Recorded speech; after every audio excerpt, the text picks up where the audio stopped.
Olá pessoal, estamos de volta falando sobre mais um assunto sobre condomínio, né? Os primeiros vídeos a gente tratou muito na questão financeira, sempre tratando de alguns assuntos que são bastante complicados, porque quando a gente está tratando de condomínio, nós estamos basicamente comentando o tempo todo que você está fazendo a gestão de uma empresa. Por mais que alguns síndicos, alguns gestores não aceitem que um condomínio deve ser encarado enquanto uma empresa, assim o é, porque nós temos as questões contábeis, administrativas, trabalhistas, ou seja, tudo o que acontece dentro de uma empresa deve acontecer para dentro de um condomínio. Mas, ao mesmo tempo, a gente não busca lucro, uma grande diferença, você não vende um serviço, você não vende um produto, mas a administração, ela deve ser feita sim, com todos os bons modelos, bons modos da administração, ok? Hoje a gente trata de um assunto que não é financeiro, mas que impacta na gestão, mas que impacta na administração do seu condomínio, que é a parte que vai mexer com o morador, com o proprietário, com o inquilino. O título é bastante inquisitivo, digamos assim. O morador também é vilão. Nem sempre o síndico é culpado de tudo. O morador também tem sua responsabilidade, digamos assim. Vou começar a entender da seguinte forma. Eu tenho que seguir regras, ok?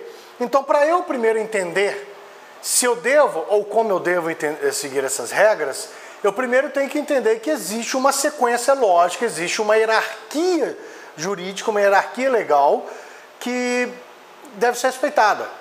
Então, um regimento interno, uma regra de um regimento interno, pode sobrepor a convenção? Não.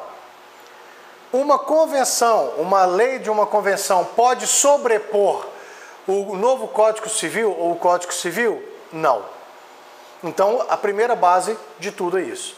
Então, quando você tem dúvida se o seu regimento, se a sua convenção está legal, leve isso para um advogado, um bom advogado, né?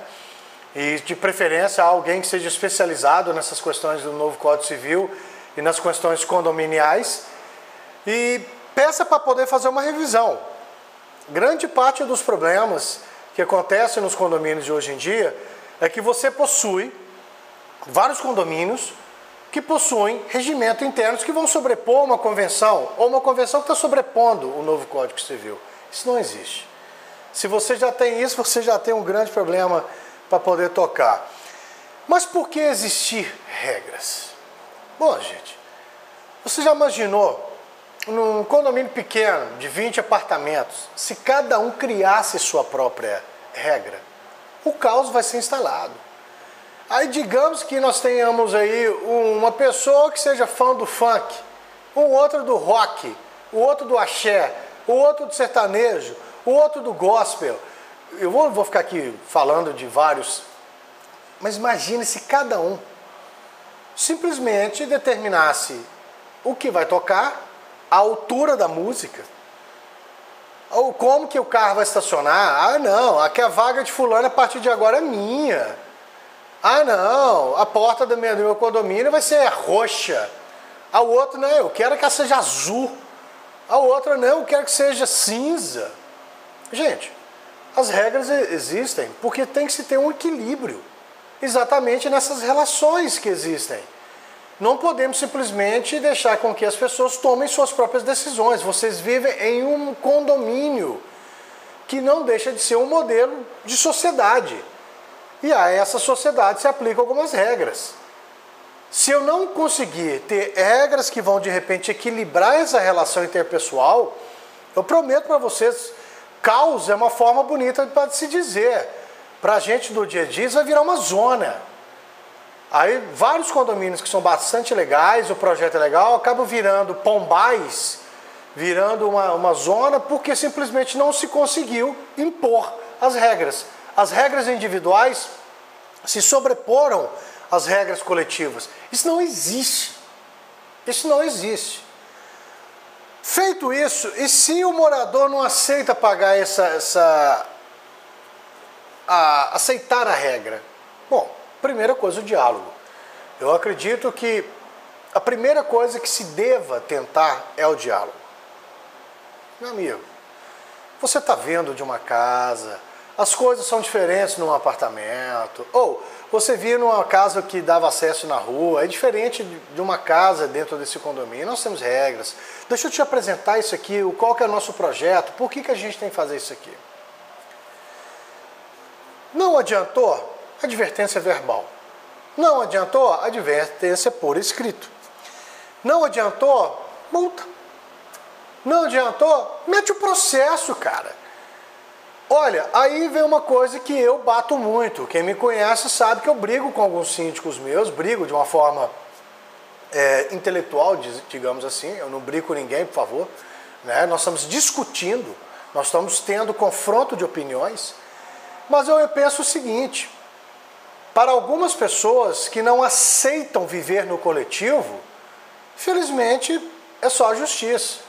Não vou entrar no mérito de que a justiça no Brasil gasta 50 anos para resolver as coisas. Não vou entrar no mérito. Mas eu vou entrar no mérito de que, a partir do momento que dói no bolso, algumas pessoas tendem a aceitar as regras. Infelizmente é uma questão cultural. Infelizmente é uma questão cultural. Ok? Porém, é importante entender que essas advertências e a própria multa, ela não pode ser simplesmente feita. Eu sou síndico, eu sou a lei. Não. Precisa-se ter a mais absoluta certeza de que a infração foi cometida. E de preferência, busque provas, de preferência física, foto, testemunha, relatório, laudo, para evitar o máximo possível de que essa pessoa possa dizer: eu não fiz nada, o senhor síndico está me perseguindo, o meu vizinho está me perseguindo.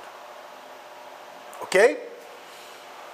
O diálogo não funcionou, a advertência verbal não foi respeitada, a advertência por escrito não foi respeitada. Antes de emitir a multa, deve-se levar esse caso para a Assembleia, de modo que os moradores deliberem, discutam a respeito dessa multa. Ok? Mas é mais importante ainda de que o valor da multa seja condizente com os valores das práticas corretas. Isso aí, qualquer um, vocês vão buscar isso aí, normalmente de 30% a 50%. Existem N jurisprudências a respeito, é importante dar uma lida a respeito disso. Mas é mais do que importante, é importantíssimo dar ao amplo direito à defesa para esse infrator. Ele vai espernear, ele vai brigar, ele vai dizer que é perseguido. Contra provas não há contestação. Ok? Isso é muito, muito importante.